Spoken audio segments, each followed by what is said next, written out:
Good afternoon, everybody. Welcome to Mental Health Talk with yours truly. I am Christina McIntyre. I hope that your week was as good as it could be. If it was some things that happened, let's not worry about it. Today is a new day. And just let's focus on creating our future now, or our reality now, and into the future. If we can't change things, we don't need to worry about it. We can only change those things that we have control over. Um, don't forget to visit my website, www.becomeyourseed.com, where I talk about the mental, emotional, physical, and spiritual aspects of ourselves to help unveil our true identity. Also, follow me on Instagram, Become Your C, Facebook, BYC, Become Your C, YouTube, BYC, Become Your C, and I'm also on TikTok at Become Your C. So, this week I wanted to talk about trauma because I've been having conversations with a lot of people, and a lot of people have suffered from trauma, and it definitely affects our life. And I want to share with people ways that they can, first, you have to recognize it, and then ways that you can heal and then live on your life. Trauma affects people in different ways, and just finding where it comes from can definitely help resolve some issues. And if you're ever at a point where you feel like you're suicidal because of all the pain that you're suffering from, please don't use that as an option. I know people do because they feel like that's their last resort, but there is help out there. The suicide hotline is 800-273-8255, or you can visit them online, suicidepreventionlifeline.org. Don't let that be your last solution. I know sometimes pain can seem overwhelming. You just need a way out, but there are solutions. You owe it to yourself to live your life the best that it can, and you can't do that if you're not here. So please don't use that as the last solution. Please know that people are there to help you, and then definitely help yourself. So trauma is one of those things, right? A lot of times, a lot of people actually suffer from trauma. From research that I found, 60 to 70%, 75% of adults suffer from some type of trauma in their lifetime, which is an extremely large amount.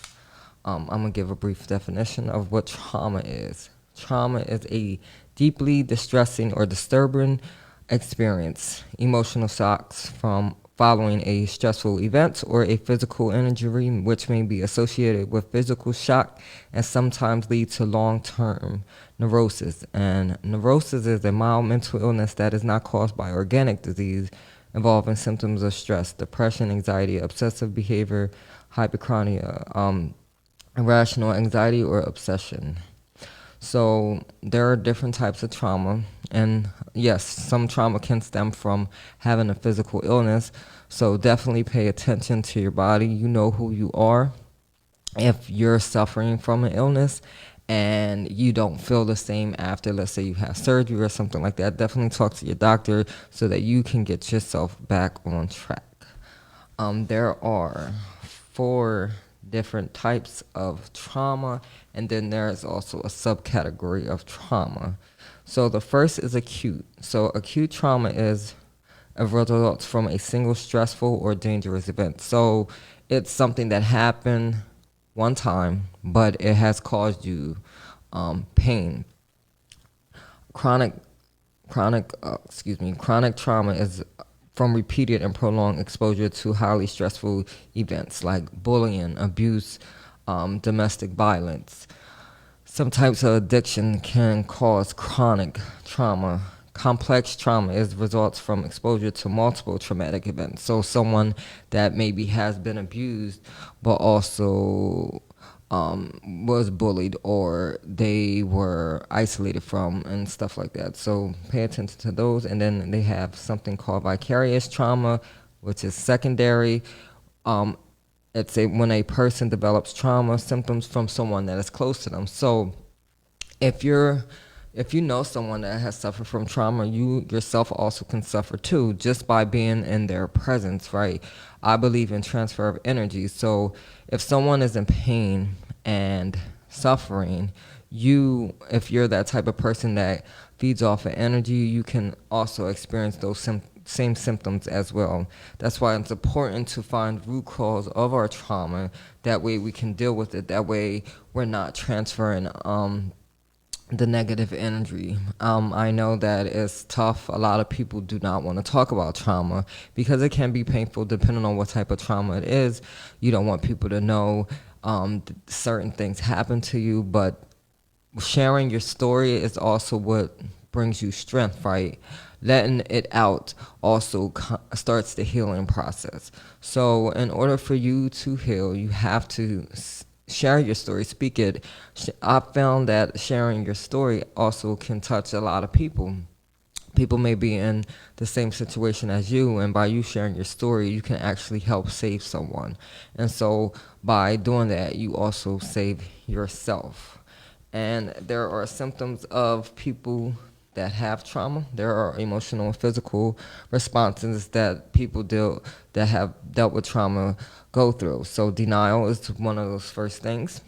It didn't happen to us, right? So if we tell ourselves and we believe it enough, this didn't happen to us because we don't want to accept it. And if we don't accept it, it's not real. But with trauma, no matter how much you try to bury it, subconsciously it's still there and it will come out in some of the worst ways.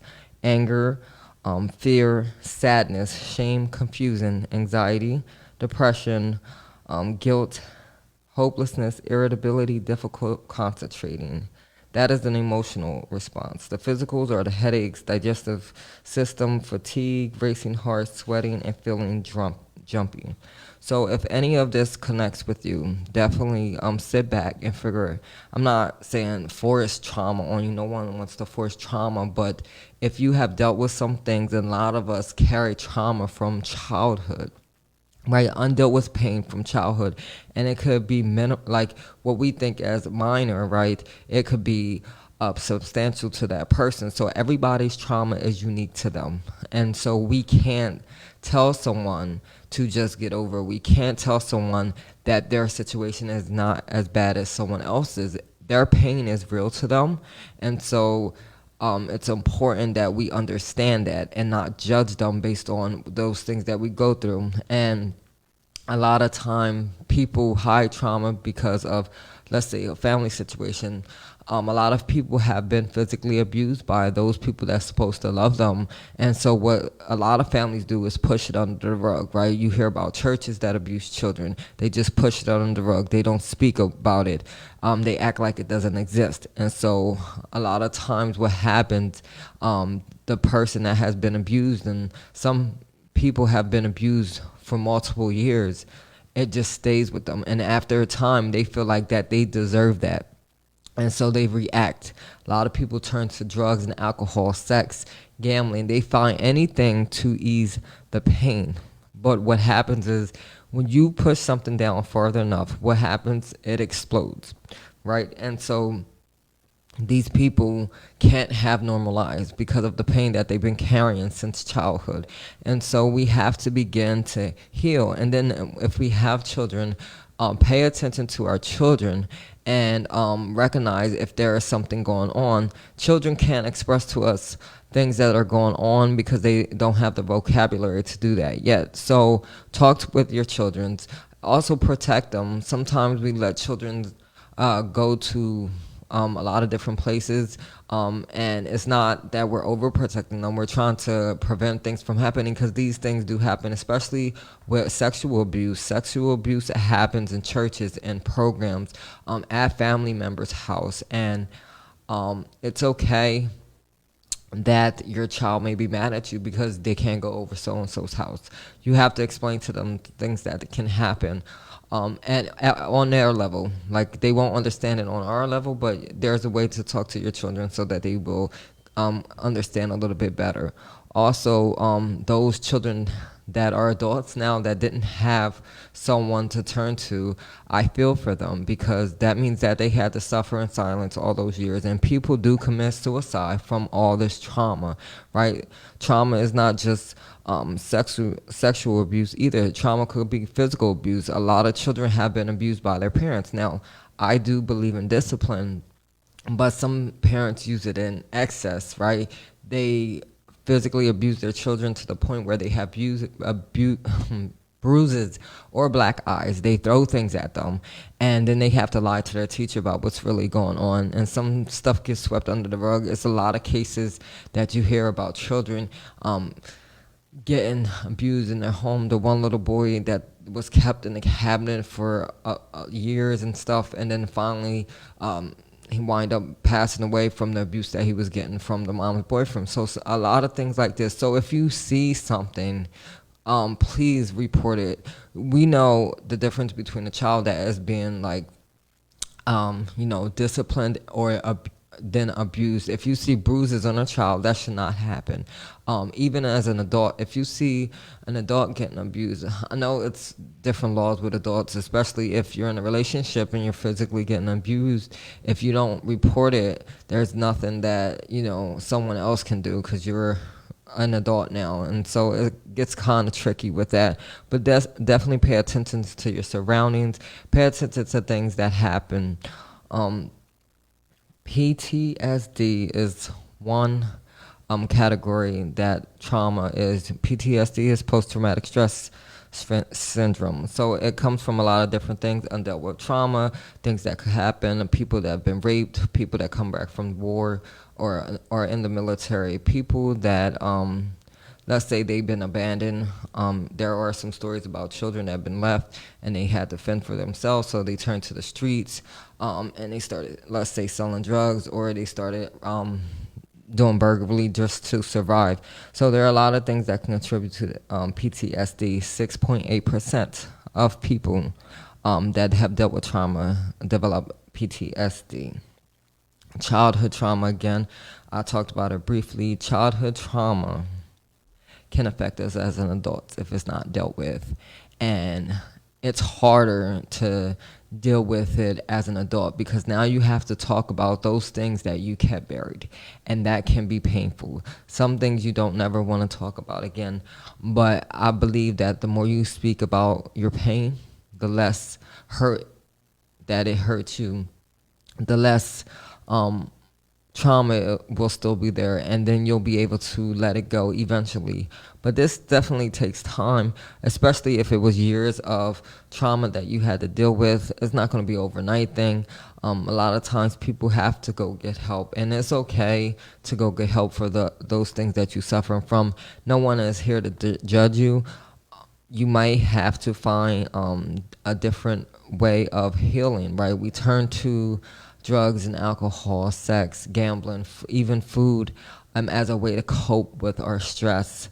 But at the end of the day, once that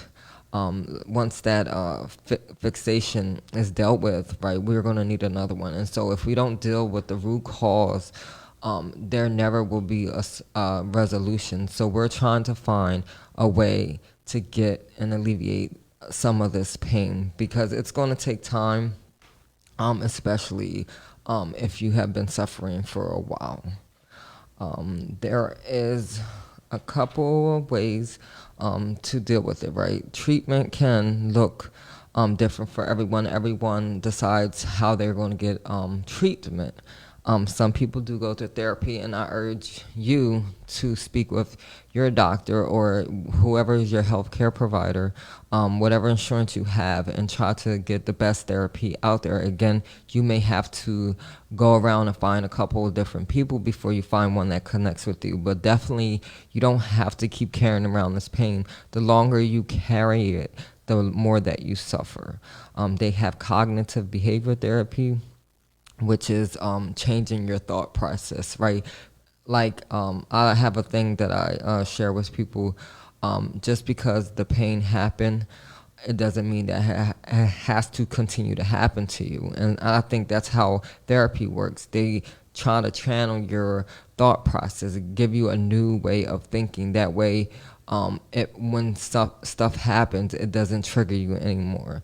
They have something called somatic therapy. Somatic, which is they put you in it's not a real life, but they kind of simulate the experience you had by putting you in a safe environment, but also putting you kind of through the trauma again, just so that you can kind of develop routines of how to deal with it.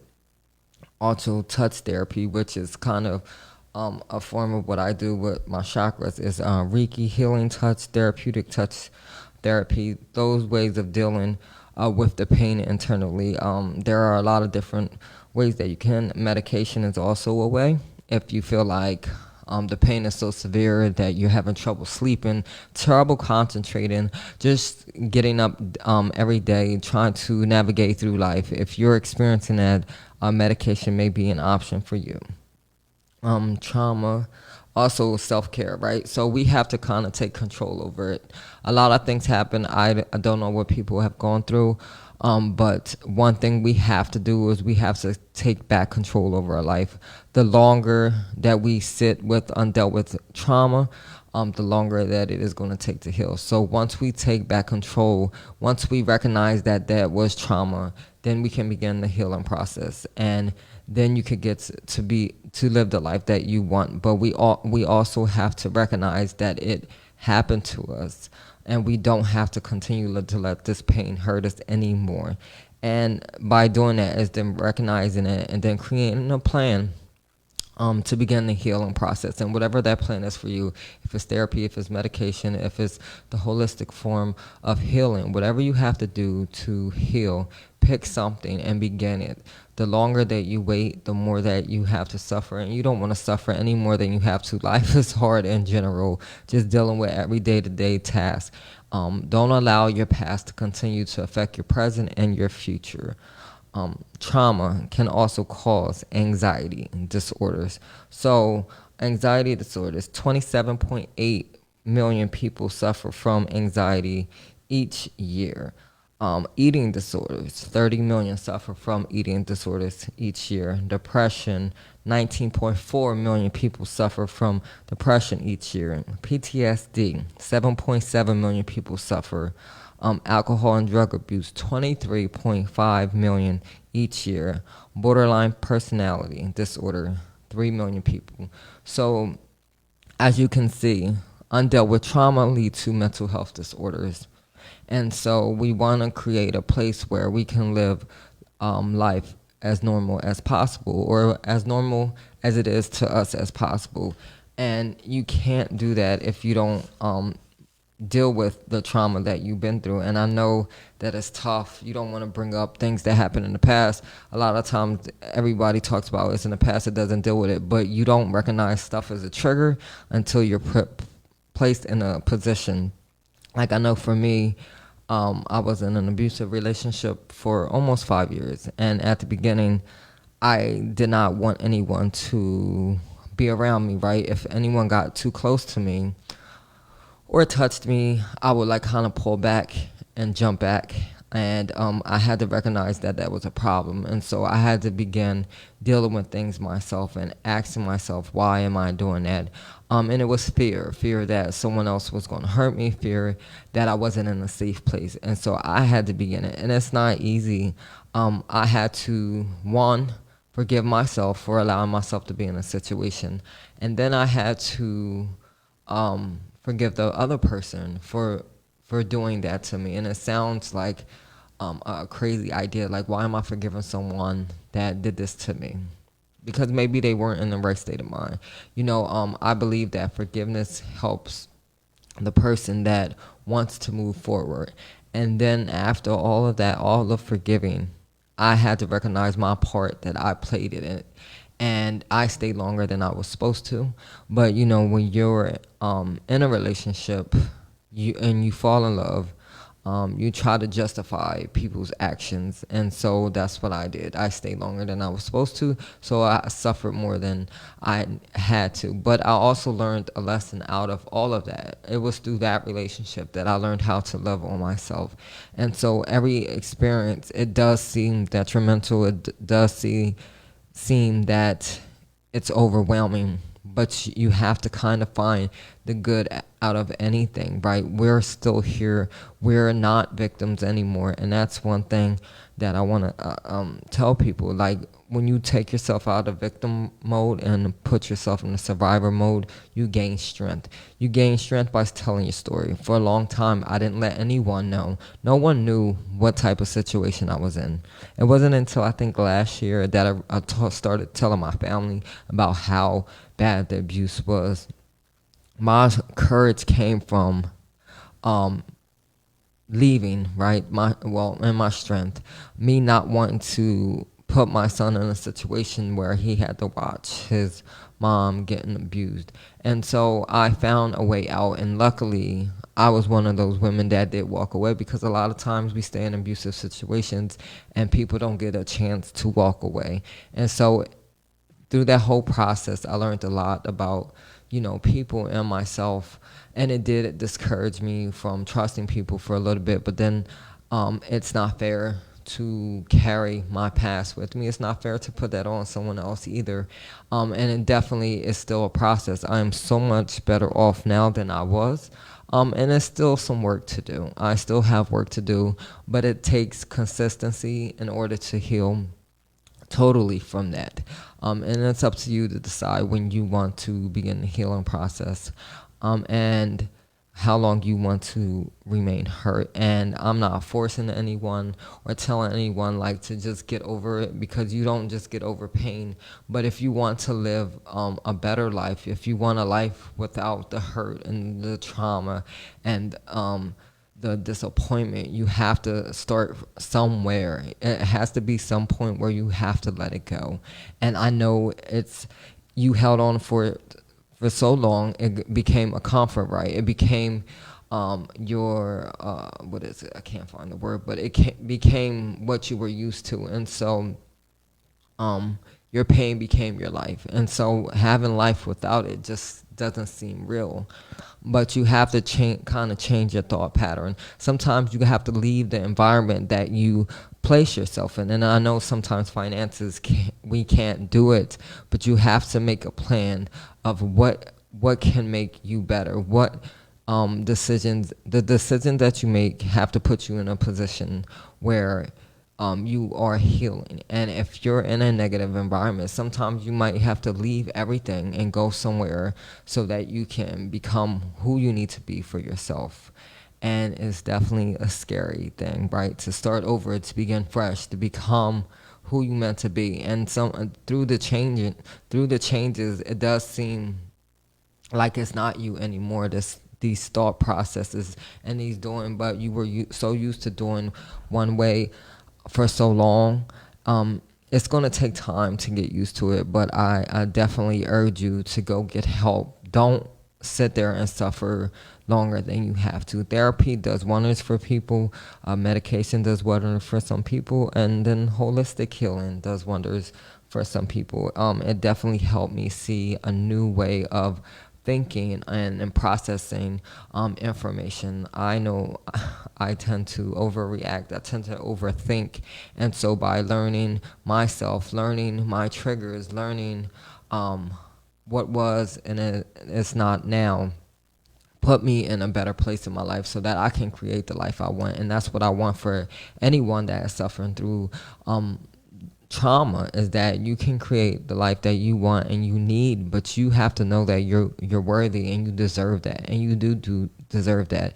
No matter what happened to you in your past, it doesn't have to continuously happen to you. You get to choose when your life starts, right? Let everything go. And cry if you need to, be angry if you need to. It's all a process, but definitely start somewhere.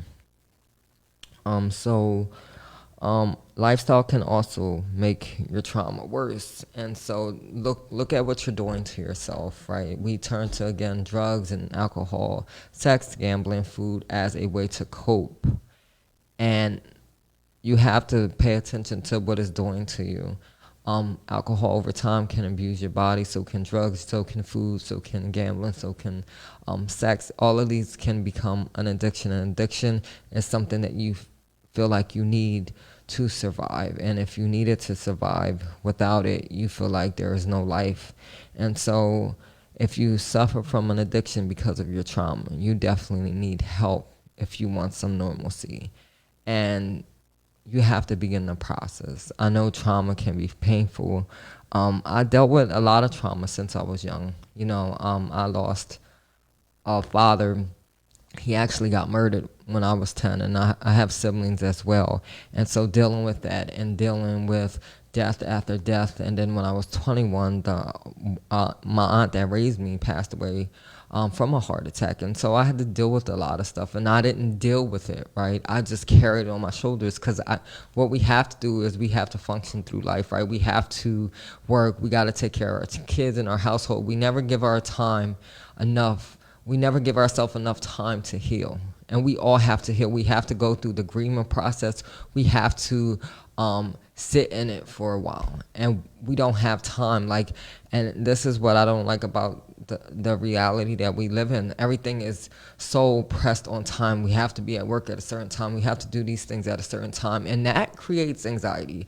I know certain jobs that I worked at, it's like you have to be, granted, things have to start at a certain time, but it creates this anxiety. And so people trying to rush you through your pain, right, through your trauma. It's like you need to hurry up and get over it. No, I don't have to hurry up and get over it. I can heal through it. And if someone loves you and if someone cares about you, they will go through it with you. They will go through the healing process with you. But people don't want to deal with your stuff, but they want you to help them deal with their stuff. And that is not a good support system. And that's one thing to have dealing with trauma. You need to have a good support system. You need to have someone that is willing to go through the ups and downs. And it is ups and downs, right? Trauma can not only hurt you, but it hurts those people around you, especially once you tell your story about what you've been through. People can feel that, and they'll feel bad for you. And so learning how to deal with it together can definitely help you overall. I want people to choose themselves first. Choose you. Choose choose you. Make sure you make yourself worthy and valuable enough, and know that you matter and that you deserve happiness no matter what you've been through. And I think a lot of us that have been through trauma don't think we deserve happiness, don't think that we deserve the life that we want, but we do, right? All those things that happen doesn't define who we are, doesn't define how our life should be. We choose how we want our life. We choose how we want to live. And in order to do that, we have to make amends with our past. And that's what hurts so bad, is we have to eventually let it go if we want that life that we desire. And a lot of us, we're not ready to let it go yet. But you have to, at some point, right, you want to live the best life that you can. And you can't do that with having baggage, right? We can't move forward carrying baggage. Imagine if you ever lost any amount of weight and put that on your back and try to carry it, right? Imagine that being your past, being your hurt, being your pain, being your trauma. You can't carry it forever. It's going to weigh you down. And so at some point, you have to let it go so that you can move forward, right? Life is heavy enough in itself. And so don't let I'm not going to say unnecessary, but don't let your trauma control you any longer. Today, decide that you want better for yourself. And even if you have to start on like Facebook, because that's where I started healing, talk to some people on there. Let it lead to talking to your doctor. Let it lead to you going to therapy. Let it lead to you developing a plan for your life so you can move forward. And sometimes you do have to change your environment. You got to change your friends. You got to change what you're doing. You have to change your way of thinking, and you got to love on yourself at every step of the way. Because just because all this stuff happened to you as a child, maybe you didn't get the parents that you wanted. Maybe you didn't get the love that you needed, but you deserve it, and you deserve to know what that feels like, and it all starts with you. Love on yourself so much, or learn to love on yourself so much that you don't allow things to control you any longer. So that is it for today. I want to thank each and every one of y'all for tuning in. And also, I talked briefly about the chakra. Chakra is just our energies that we have in our body. And when things are out of balance, they create these physical problems for us. And that's where a lot of trauma begins. A lot of trauma begins in our root chakra. And our root chakra is our first chakra, is located at our pelvic area. And so if you want to learn more about this approach, you can always message me on Facebook, Christina McIntyre, BYC, Become Your C. I'll be happy to share how to go begin that process and also my experiences. I believe when we share with each other, we begin to heal more. You can find me www.becomeyourc.com. I talk about the physical, mental, emotional, and spiritual. Also on Instagram, Become Your C. I share a lot of information and poetry on there as well. Facebook, BYC Become Your C, or Christina McIntyre, and also YouTube BYC Become Your C. Stay up to date on my latest posts. Again, I want to thank each and every one of y'all for tuning in. Until next time, make sure that you fall in love with yourself so the world can fall in love with you.